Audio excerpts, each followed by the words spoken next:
Hello and welcome to the channel. I'm a former British Army soldier and today we're going to be looking at how the US President travels. I'm guessing this is going to be how he goes in convoy and possibly in the air. We're not too sure, but we'll have a look. He travels around with the Secret Service. That's about as much as I know, so I'm actually really looking forward to this, to see what sort of measures they have in place. So I have actually seen the presidential escort once in the UK in Windsor. It was when it was President Trump and he visited the UK and I saw him driving through Windsor. They were coming down one road, I was going down the other. It was a convoy of around 16 cars. It was absolutely insane. I'm guessing they're all sort of armoured. But we'll find out in the video. Remember to like, subscribe, turn notifications on and comment what you think of the video. Let's go. It is the worst nightmare of the Secret Service. An attack on the President of the United States while he's traveling. Hidden beneath this manhole cover is a bomb that went undetected, and it can be triggered remotely. I'm guessing when they say undetected is obviously they are going to check all routes before the President goes down them. Full security checks depending on the situation of why they're traveling. But the security team are going to plan the route everywhere they go and do as much checks as possible. And this has gone undetected, so let's see what happens. Just seconds from now, the presidential motorcade will be passing over exactly this spot. But this is not the only danger. A few blocks away, there is a second threat. Located in a dimly lit room, a sniper is overlooking the intersection, where the president will soon be. And a little further down the road, a van with tinted windows is parked, close to the blocked-off streets. Inside, a man is preparing a rocket launcher that will soon be aimed at the motorcade. So we've got Fortunately, these... So let's look at this first. We've got 3 threats. Threat 1, sort of an IED under a manhole cover. You've got a sniper in the window, and then we've got a van with an RPG. 3 threats. It'd be interesting to see how they deal with these. Let's go. These 3 scenarios are purely fictional, but they will demonstrate the rigorous effort the Secret Service undertakes to ensure that the president remains secure during travel. While the president is still about 2 minutes away from the manhole cover with the bomb, the first car of the motorcade, the route car, is already driving past this spot. This car, together with the pilot car, ensures that the road is clear of obstructions. The sweepers, which are primarily motorcycles, follow the route car and pilot car and help clear the road ahead. However, they are unable to identify the bomb, and the core of the motorcade, consisting of Secret Service vehicles with the president on board, is approaching. As the president's limousine rolls towards the manhole cover, a person remotely pulls the trigger, and suddenly, nothing happens. Right. The remote trigger didn't work, and that is because of this car, the electronic countermeasure. So, ECM. Electronic countermeasures. This is called a Suburban. Electronic countermeasure Suburban because the vehicle's Suburban, but it's electronic countermeasures. ECM. It's what we used in Afghan. Let's see a little bit more what they say about this. But yeah, this is what we used to have to carry on our personnel in Afghan. Suburban, one of the most technically impressive vehicles in the motorcade. On its roof, antennas emit radio frequencies that drown out any bomb activation signal. This technique is called barrage jamming, and it essentially works by the antennas emitting such a strong noise signal that other signals simply cannot get through. Yeah, so like I said, we used this in Afghan out on the tours, and each personnel, not each personnel, but we normally had 4 within a section, and each one had a different job. So it's not as easy as just having the antennas. This might be slightly updated compared to when I was in Afghan. You're talking 11 years ago, it would have changed slightly. And you don't know what the Americans are using, but you'd have to have different antennas. It was extremely heavy, and it was the lads didn't want to carry it, but they had to. So you had 4 different ones to basically jam 4 different sort of signals. So that's how that worked. I'll be interested to see how this works. And so, the motorcade continues undisturbed towards the second threat, the sniper in the window. Located behind the electronic countermeasure Suburban is the president's vehicle, commonly known by its nickname, the Beast. However, you can never be sure in which car the president is, as there are two identical presidential limousines on the road. Following behind are two... Clever, smart move, obviously, having two vehicles. You just don't know which one's which. You're not going to be able to see in the windows at all. So, very simple but very clever move thing to do. Two cars carrying the president's most important security personnel, ready to take action in the event of an attack. This is the so-called halfback in which the president's personal Secret Service agents are located. Yeah. No matter what happens, these agents will stay with the president. The other car carries the counter-assault team. These heavily armed agents can remain on site and fight off an attack. This creates a secure buffer between attackers and the president. Yeah. Behind these cars are the control car and the support car. These transport additional Secret Service agents, essential presidential staff, as well as the president's personal doctor. But unknown to any of them, they are currently approaching another threat, as the motorcade arrives at the intersection the sniper has scouted out. The fact that there are two identical cars makes it difficult for the shooter. But I would just like to say as well, the way it was sticking out the window, I would have thought the police or any sort of other Secret Service personnel along route, even some possible Tier 1 SF blokes, would have spotted that weapon in the window before this would happen. Unfortunately, he catches a glimpse through the glass, aims, and pulls the trigger. Job done. Perfect. So we have a beautiful 31. But it's going to be bulletproof. Such a scenario naturally brings back memories of the 1963 assassination of John F. Kennedy, who was shot while driving his motorcade through Dallas. Since that time, the presidential limousine has undergone many changes.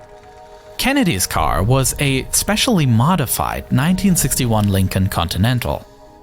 Unfortunately though, only a few of the adjustments made were related to security improvements.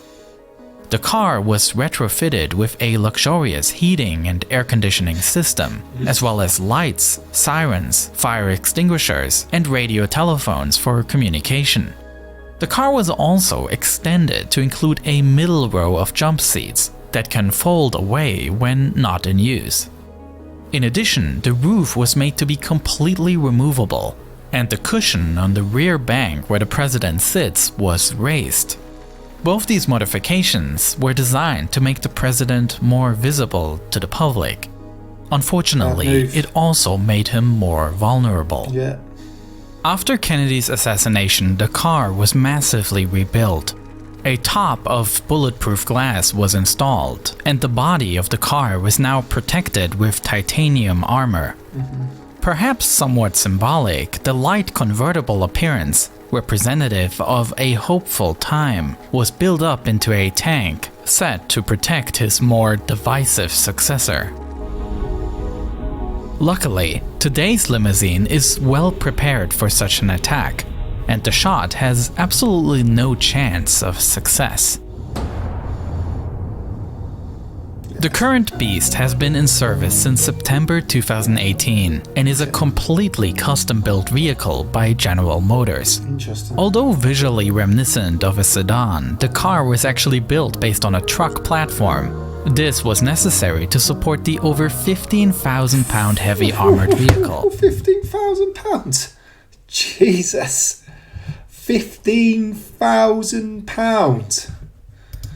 The interior is hermetically sealed against any form of chemical attack. Oh wow. The tires are able to continue driving even when shot, and the doors are 8 inches thick and equipped with handles that... 8 inches? That is a beast, as with they say. the switch of a button can be electrified in order to prohibit entry to outsiders. No way. Always inside the car, there is a storage of blood, of the same blood type as the president. It is a luxury tank designed to withstand any possible threat. That's mental. But the biggest challenge in our scenario is yet to come, as just 2 blocks away, the van with the rocket launcher prepares to test the car's endurance. Behind the solid core of vehicles directly protecting the president are a few larger vans. These carry the press pool of reporters that travel with the president. Oh, really? This car So even the press travel with them. Okay, let's go. behind is the ID car. It functions as the motorcade's communications hub, relaying information between the different vehicles and identifying problems early on. Behind that is the Hazardous Materials Mitigation Unit, a vehicle equipped to respond to biological, chemical, and even nuclear attacks. What doesn't it It have? carries the necessary equipment and personnel to treat the effects of such an attack effectively. This is the so-called Roadrunner, recognizable by the antenna above the roof. This car is the mobile communication hub of the motorcade, ensuring that the president is fully operational at all times. The car provides satellite and internet communications, and it feeds a direct encrypted link to the Pentagon, allowing the president to hold secure phone and video conversations, even when en route. At the back of the motorcade, a local ambulance will follow, just in case anything happens. And signifying the end of the motorcade are the so-called rear guards. Local police cars that make sure that no other cars drive into the motorcade from the back. So, while the president is away from the White House, he is literally fully functional. Doesn't matter. He can do everything and anything and can be saved and secured even when out the White House. That convoy has absolutely everything that follows him around all the time. I knew he had a large convoy. I didn't realise it had all of that.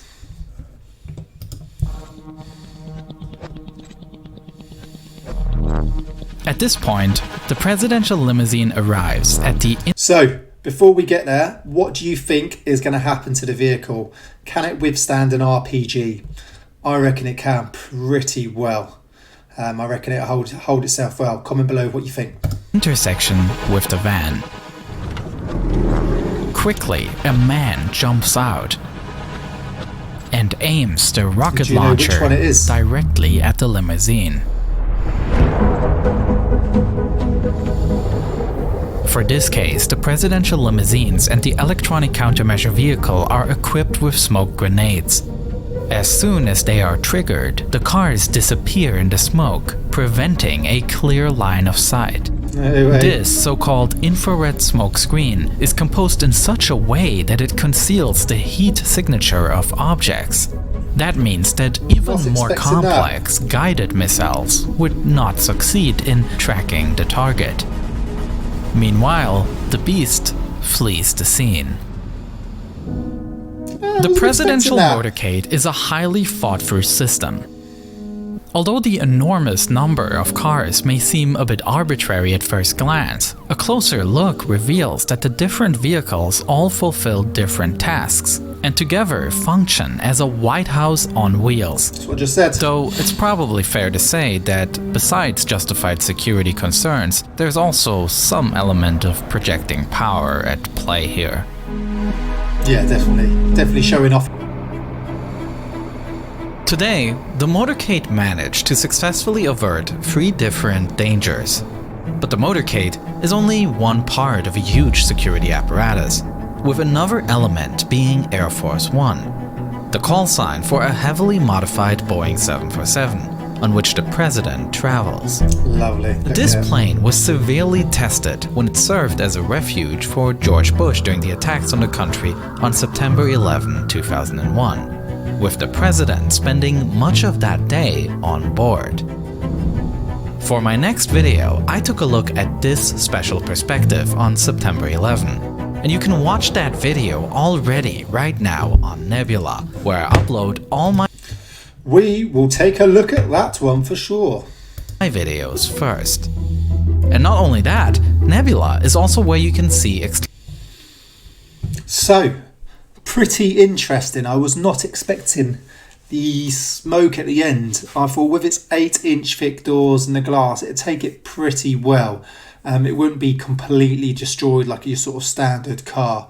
I just wasn't expecting the smoke. Absolutely brilliant. I don't know why I didn't expect the smoke. We used to have them on our vehicles all the time. Pop smoke, and then hopefully you can obviously get out of there and not be hit by any target because you've concealed yourself. So very good, very well thought out convoy. Obviously a lot of planning and a lot of money and a lot of experience over the years has gone into that. So actually very interesting to watch and actually learn about some of the stuff that the convoy. I knew it was a long convoy. I just thought he had specific people following him. I didn't realise, like they said, it was White House on wheels, which it pretty much is. So very interesting. Let us know what you want to see next and I'll see you soon. Remember to like, subscribe and turn notifications bell on.